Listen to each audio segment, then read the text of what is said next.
says that a man bought X boxes of donuts for $3.49 each. He paid with a $50 bill and received the correct amount of change. If he received more than $10 but less than $20, which inequality represents the number of boxes of donuts he could have bought? Okay, so I'm going to make a little table here. And on this side is going to be the number of boxes. On this side is going to be the change he would receive. Okay, well, just from looking at the answer choices, I can already tell it's going to have to be between 8 and what's the biggest it can be?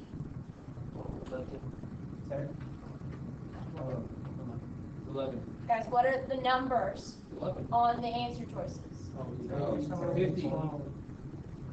8, what's the biggest one? 12. I said 12. He's doing 12. So there's no point in us figuring out anything smaller than 8 or anything bigger than 12 because it won't be an answer choice anyway. All right, so he paid with a what dollar bill?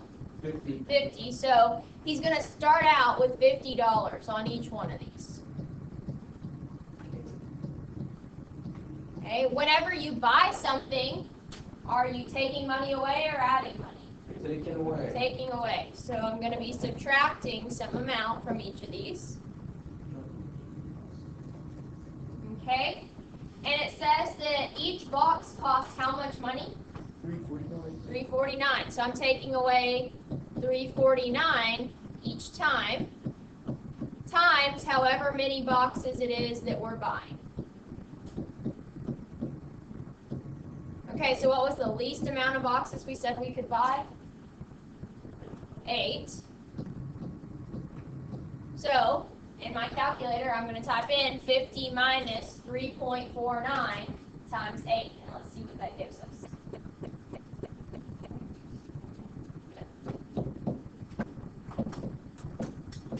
Okay. All right, here we said we were buying 9 boxes. If I type that in my calculator, what do I get?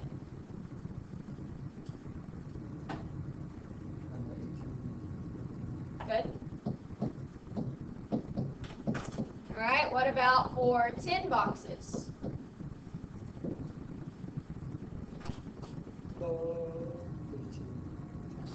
Okay. And for 11 boxes? 1161, very good. And then for 12 boxes?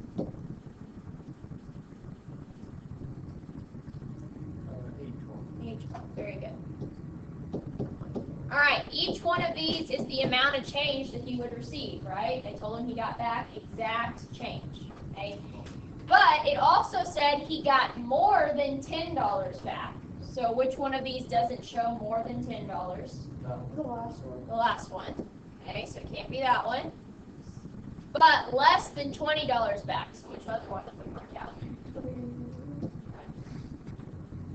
Okay, so that means that it had to be between these numbers, right? 9, 10, and 11. So which one of these answer choices shows that those are the number of boxes he could have bought? C. Good. Shows that it went from 9 to 11. Very good.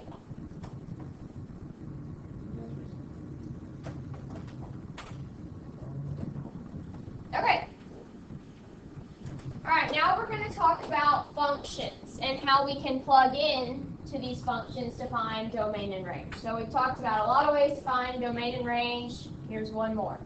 So it says that a function can be a rule with some input values,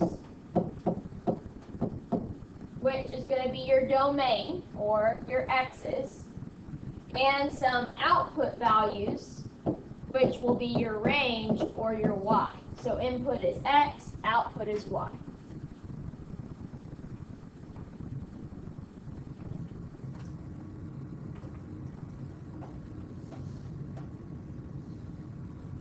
Okay, So they give us this drawing here to show that domain is what we put in. It's our input. We do the work on the rule, and then your range is what you get out of it, your output. Okay, so domain is these three numbers. It says that our rule is 2x plus 3, and we need to find y. So domain is my what letter? X. Okay, so if all of these are x values, I'm just going to take them one at a time and plug them in here. So I would have 2 times what was the first x value? -1 plus 3. Well, what is 2 times -1? And what's -2 plus 3? 1. Good. Okay. Same thing, but with my second x value. So 2 times what was our second x value?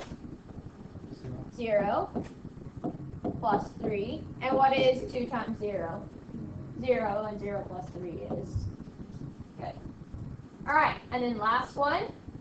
2 times what was our last x value? And what is 2 times 1? And 2 plus 3?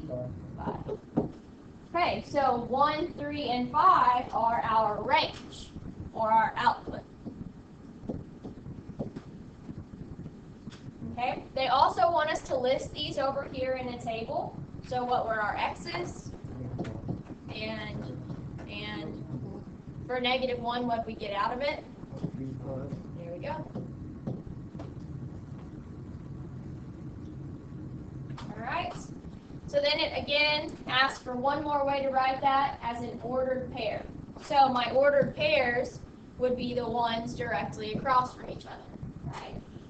So my first ordered pair would be good, good, good.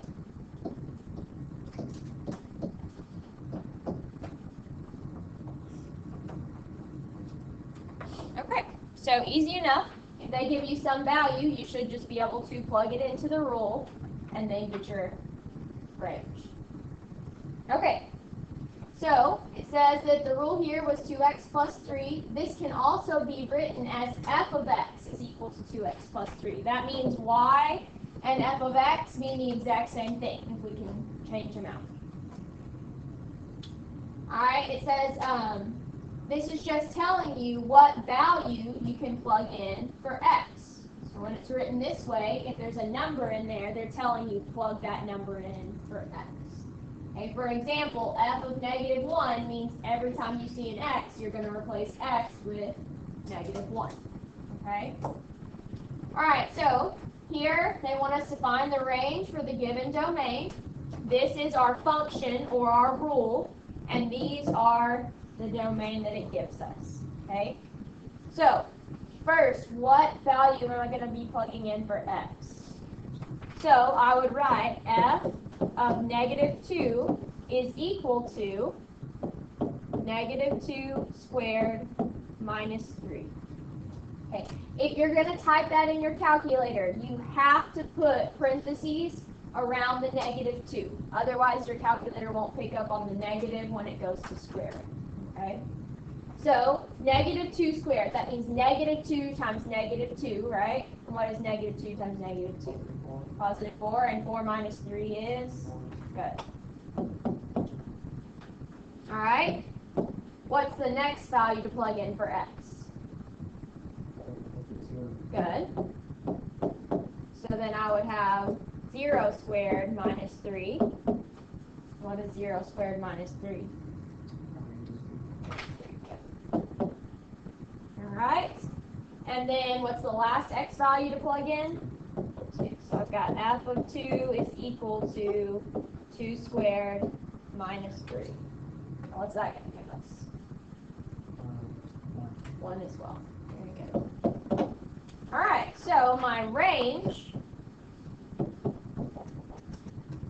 if I'm making a list here, what was the first one? 1, and what was the next one? -3, and then the last one was, but we already listed that, right? So you don't need to put it in your list twice. So my list is just going to have 1 and -3 in there. Okay? same thing for number 3. Okay, what's the first number I'm plugging in for x? -4, very good. So I got -2 times -4 minus 4. And what's that going to give us? Should be, oh yeah, you're right. I was going to say negative, but those first ones are both negatives. Okay, so then we've got -1 to plug in, so -2 times -1 minus 4, which would be -2, awesome.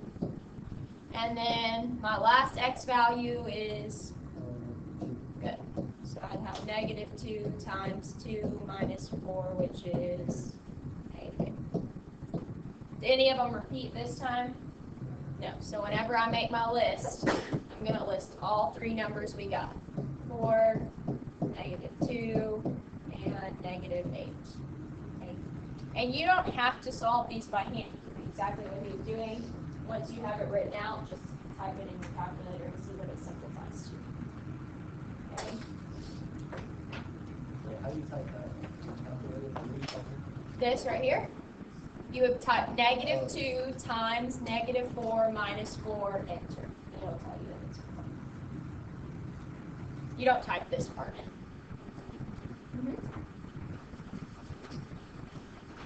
All right, on to the back. Okay, so here on the back, it says find the indicated values. It says for h, we've got all these coordinate points. Okay. So it says h of 6. Well, what letter is normally in that parenthesis? X. So that means they took x and replaced it with 6. Okay, so do we see a coordinate point with an x value of 6? Okay, right here. If I have 6, what am I going to get as my answer? 12. Right, my input was 6, so my output is 12. Okay? All right, what about for this second one? What did they replace x with? Okay, so I look for the coordinate point with a -2 for x. Yes, and my output would be 6. All right, what about for h of 8? 14. All right, the x value is 8. Output would be 14. Okay, so all they did was replace the x with a number, and you go find the coordinate point, tell me the output. All right, example for 5, 6, and 7 says if f of x is equal to 2 minus 1.3x and g of x is equal to 0.25x squared minus 9.1, find the following. Okay, so number 5 says f of -2. Okay, so which equation am I going to use, the first or second? First. The first, because it's the one with f. Okay, and it says to replace all the x's with, good. So I'll have f of -2 is equal to 2 minus 1.3 times -2. And then I can just type that in my calculator to simplify. And what do we get? 4.2. Nice. Okay. On number 6, we got g of 5. So what equation am I going to use, first or second? Second one, because it says g. And what am I replacing all of the x's with? 5. So I got g of 5 is equal to 0.25 times 5 squared minus 9.1. So I can type all that in my calculator just like that. Huh? Did you put 0.25? Okay.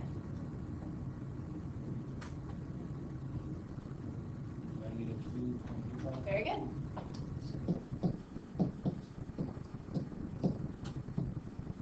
All right, and then last one says f of 4 plus g of -1. That means I got to find this part and then add them together. Okay, so for f of 4, I'm going to use the one that was f, so that's going to be So it would be, what would that be? 2 minus 1.3 times 4, right? What is 2 minus 1.3 times 4? Negative 3.6. Is it 3.6? Yeah, it should be negative, so. Okay. Alright, so this was for f of 4. Alright, and then we got g of negative 1, so I'm plugging that one in here. So I got 0.25 times negative 1 squared minus 9.1.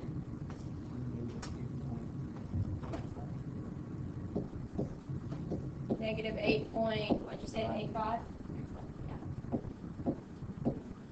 Okay, and what am I supposed to do with those two answers?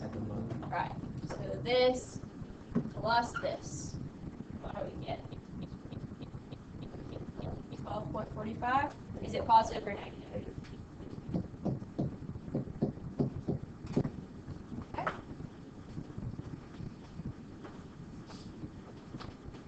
All right.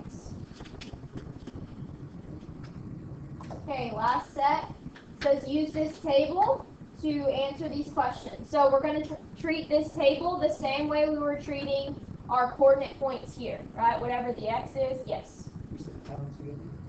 Uh-huh. Negative 316 plus 8.85. 8.8. Negative 8.85. So they were all negatives, right? So we were just combining like terms, basically. Okay? So whatever the x value is, you look for the output.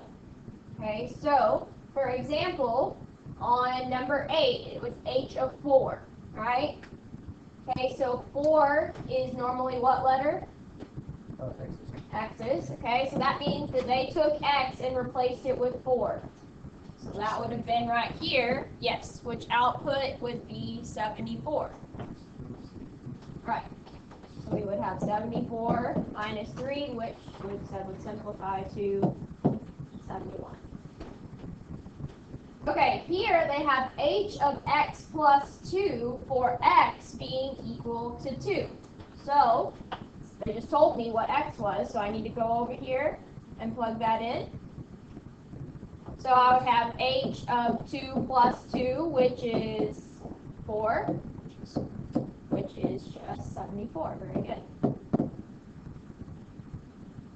Okay. On number 10, they said what x is going to be. What did they say? 0. Good. So I got 3 times h of 0. Okay, well, what is h of 0 going to give me as an output? Negative 10. Okay, so I got the 0. It's going to give me negative 10. So what I really have is 3 times negative 10, which is negative 30. Very good. Okay, so you take the x value, see what it gives you as an output. Okay,